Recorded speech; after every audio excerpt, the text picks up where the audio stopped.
What scholars have to say about populist leader and populism in general? According to Charles Mood, one of scholars has defined populism as a type of teen-centered ideology that considers the society to be separated into two homogeneous and antagonist camps, which is the pure people versus the corrupt elite. That argues that politics should be an expression of the voluntary generally or general will of the people. Hugo Chavez Urban qualified populism as a teen-centered that equal to other ideologies such as socialism, fascism, and liberalism, in which all of these ideology competes for electoral support in the contemporary representative liberal democracy.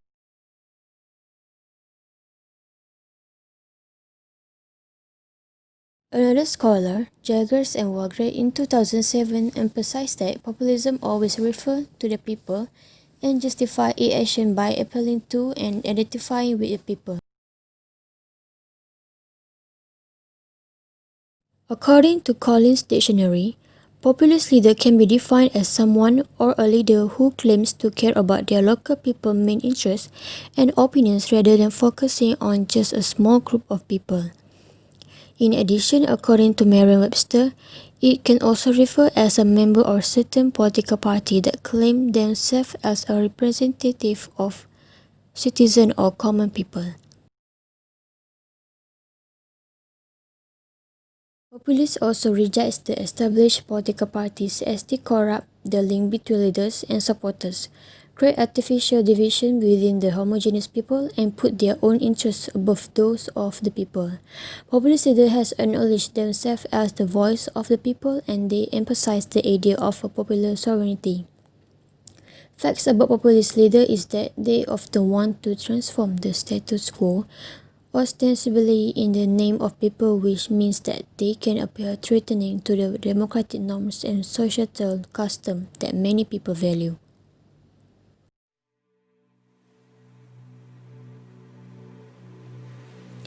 Philippines is known as one of the world's largest archipelago nations. It is situated in the Southeast Asia in the Western Pacific Ocean. Primarily, the island can be divided into three main geographical areas, which is Luzon, Visayas, and the Mindanao. Due to its archipelagic nature, Philippines is considered as a culturally diverse country. With its topography that consists of mountainous terrains, dense forests, plains, and coastal area, Philippines is basically rich in biodiversity.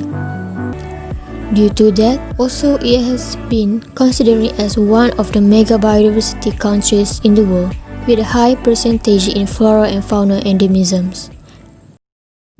So we will moving on to President of Filipina in 2016, Rodrigo Duterte. He also called Digong, born on March 28, 1945 in Maasin, Philippines. Duterte earned a political science degree in 1968 from Lyceum of the Philippines University in Manila and a law degree in 1972 from San Beda College. In 1977, he joined the Davao City Prosecutor's Office, where he remained until he was appointed in 1986 as Vice Mayor of that city. Upon the completion of that term in 2001, he returned to Davao City and was once more elected mayor, because the term limit restriction again came into force in 2010. If I make it to the president, I will do just what I did. During his presidency as Philippine president, Rodrigo Duterte was elected on a wave of populism and a promise to solve the country's drug epidemic at all costs. As the former mayor of Davao City, he has used blunt, violent language that conjures the dark side of society. Here are some most controversial remarks that he has done during his presidency. Tao talaga. Graduate na lang kami ng San Beda. May bilaril ako na tao. I must admit that I have killed. No, bakit nagalit ako kasi ni-rape? Oo, isa rin yun. Pero napakaganda. Dapat ang mayor muna ang mauna. Kung pakialaman mo siguro yung Miss Universe, maybe I would even congratulate you for having the balls to rape somebody when you know that you're going to die. Ako'y tao lang. On his deadly drug of Merry war, Christmas. Kayong mga durugista, Rodrigo magnanakaw, Duterte's early years as president has been a relentless crackdown on drug dealers Kaya and kung ayaw ninyong users. minto, He has nagpatuloy pa rin. urged citizens Kaya and the police to conduct ito na ang huli extrajudicial ninyo. killings of Merry suspects, Christmas. and thousands I have will died kill in the you. anti-drugs campaign. I would kill all Noting you that there are 3 within million addicts in the life of Philippines, the Filipino. Mr. Duterte has said he would be happy to 3 slaughter million them. Jews. Now, there Mr. is Duterte 3 has said million that his hardline stance was necessary to wipe out the illegal drug trade and remain undeterred, vowing to kill every last You one are of the free traffickers. to kill the idiots. That is my order to you. Always in the performance of a duty.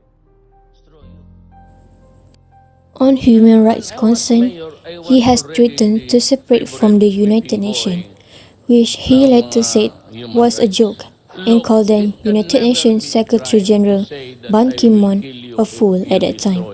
He also called the EU hypocrites during a speech and showed the middle finger.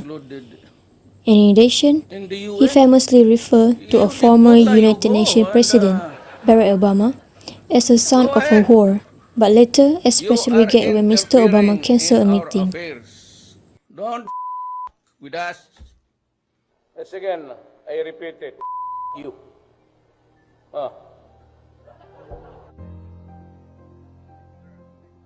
I will break up with America. I would rather go to Russia and to China.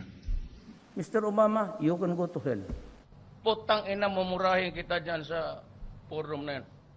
I've seen America, and it's lousy. Here comes Trump. So we had a talk. And he said, President Duterte, you're doing great.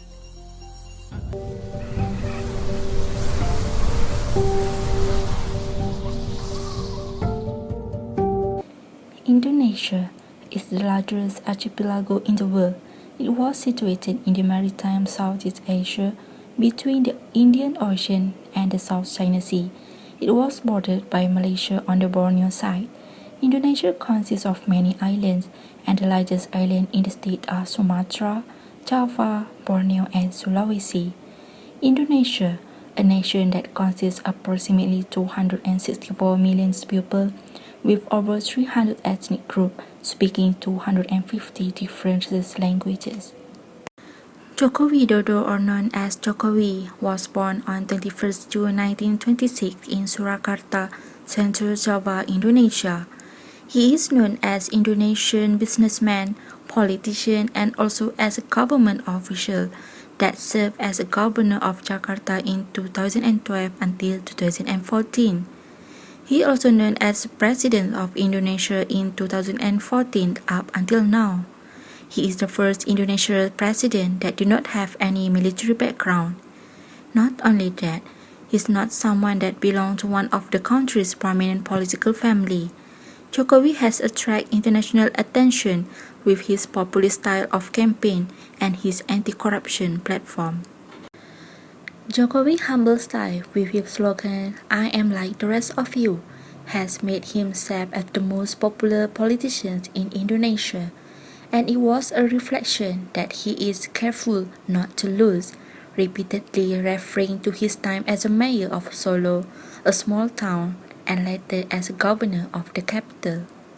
In 2014, the Parti Demokrasi Indonesia Perjuangan, the PDIP, was selected. Jokowi entered the presidency. He identified the clamping down on corruption as among his top priorities and as a necessary step to attract more foreign direct investment to the country. He also pushed a 9-point plan for Indonesia that emphasized helping the poor by improving public services, implementing land reforms, and developing more affordable housing. Jokowi currently is a heavy favorite of Indonesian people, has gained a lot of votes from the people and defeats his competitor, which is Prabowo Subianto in 2014. Although Jokowi may not have lived up to his many promises from 2014 to clean up corruption, dramatically improve Indonesia's infrastructure, make government more horizontal and accountable to people, and promote rights and freedom, but he retains as a popular image as a down-to-earth politician in Indonesia. During the debate between President Widodo and Prabowo Subianto, President Widodo promised that Indonesia would become an advanced country with better equipped law enforcement institutions to help guarantee civil rights. According to him, the way to get this done is by streamlining cooperation between the country's corruption eradication commissions, prosecutors, and the police. In 2014, Jokowi also has fulfilled some of his promises to upgrade infrastructure and social welfare programs, and the economy has been growing by over 5% per year. However, inequality remains stubbornly high. Joko Widodo has promised from 2014 to clean up the corruptions. However, back in 2015, the President Jokowi did not take any action to prevent the crime of corruption eradication commission or Komisi Pemberantasan Korupsi (KPK) leaders. Also in the 2014 presidential election, he campaigned on a Man of the People anti-corruption platform, promising to tackle poverty and to stamp out nepotism and intolerance. Under his leadership, the economy has grown steadily, the poverty rate is falling, and some key infrastructure projects have been finalized, including a much-needed mass rapid transit network in the capital, which is Jakarta. But he has disappointed some supporters by abandoning campaign promises to resolve human rights violations. Joko Widodo or Jokowi has been unable to address human rights issues in West Papua, East Timor, or the crime that took place under the Suharto dictatorship, such as the mass killing of 1965 until 1966. While Jokowi has been directly linked with any human rights infraction, his presidency has been characterized by a lack of improvement on the human rights issue. In 2019, Jokowi promised that the infrastructure project would open marketing and distribution access to small-medium enterprise (SMEs), plantations, and the fisheries to boost regional economies. Joko Widodo populist action was much shown in 2014, which is his previous presidency, compared to the current presidency in 2019. In 2019 election, restricting voting irregularities have been identified, and Prabowo campaign argued the election was marked by systematic bribery, and vote rigging was the most controversial issue in Indonesia's previous election. The protests and demonstrations has fought against the re-election of Indonesian President Joko Widodo. 6 people have been killed and 200 injured during mass rallies in Jakarta. Jokowi also said to have appointed Ma'ruf Amin, who is the head of the Indonesian Ulama Council and currently is the Vice President of Indonesia, to help him get the majority of votes from Indonesian Muslims to win the election. He is said to have chosen Ma'ruf Amin as a step to stop speculations and the issue that he is a pro-Muslim.